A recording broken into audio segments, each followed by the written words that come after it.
So we're going to discuss a few key concepts when it comes to introduction to whole numbers. This is following along with our chapter 1, or the first topic in the 248 topics that you will learn from counting to calculus.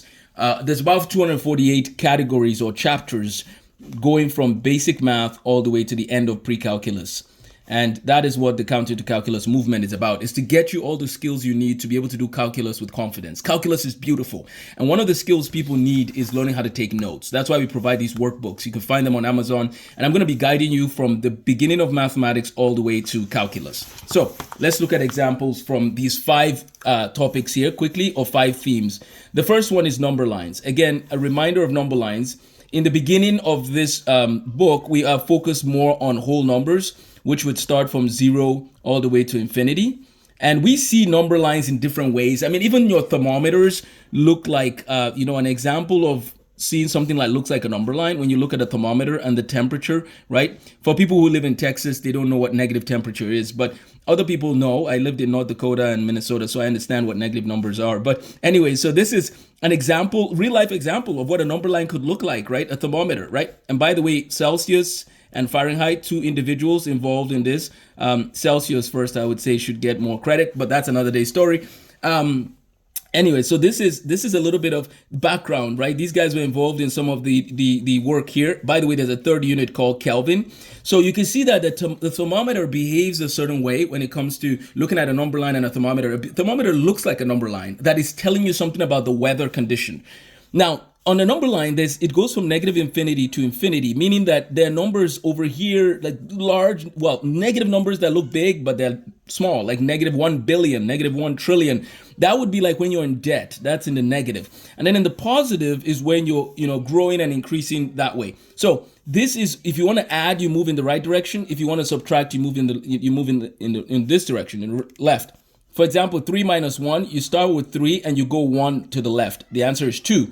And if you want to go 4 minus 7, notice that you would actually go into negative territory. But that's something we're going to discuss later. When you subtract, you move to the left. When you add, you move to the right. Okay, so that's the first part, is number lines. The next thing is ordering. We need to know how to order on a number line, and just order, knowing the order of something. So if somebody says, is 5 greater than 3? Well, the answer is yes. 5 is greater than 3. On a number line, we should be able to put things in order. We should be able to put, this is the greater than sign, and then there's a less than sign. 3 is less than 5, right? This is less than. So notice that this looks like an L, so it's less than. Okay, very good. So we need to know what a number line is. We need to know how to order numbers on a number line. Very good. If you know these 2 things, you can explore more and more.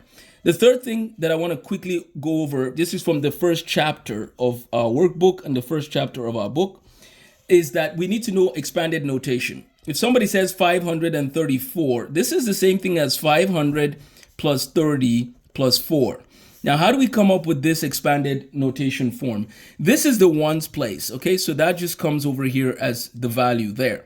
The 30 is in the tens place. So you could almost think of it as 3 times 10. That's the tens place. So we have the tens place, we have the ones place, and we have the hundreds place. Notice that this is connected to place value.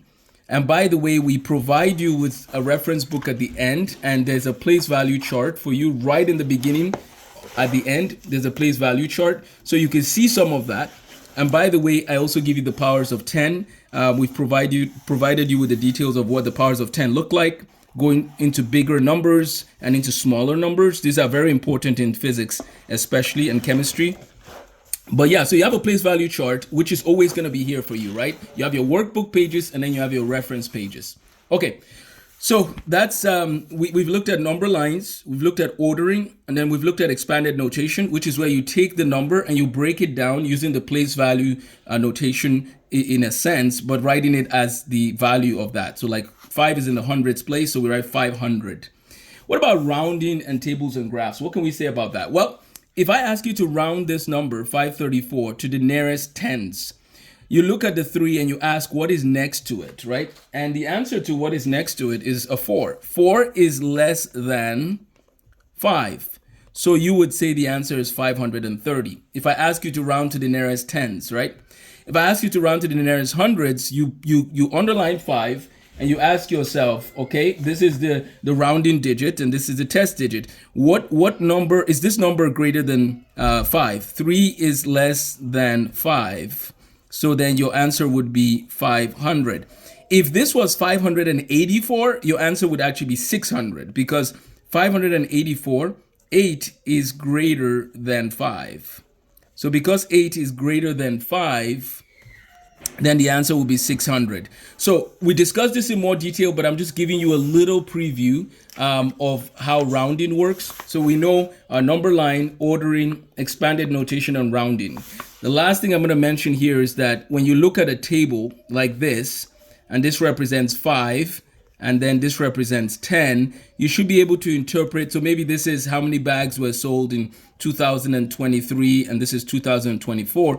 You should be able to look at a graph and make sense of, oh, okay, this corresponds to this, and this corresponds to that. That's what's going on with tables and graphs. This is discussed more in the book, but if you're looking for applications of working with whole numbers, one application is understanding how tables and graphs, line graphs and bar graphs are used. And so, sorry, there's a lot here, but I wanted to make sure that we all go over these key concepts from the first chapter before we move on to addition of whole numbers. Have a blessed day.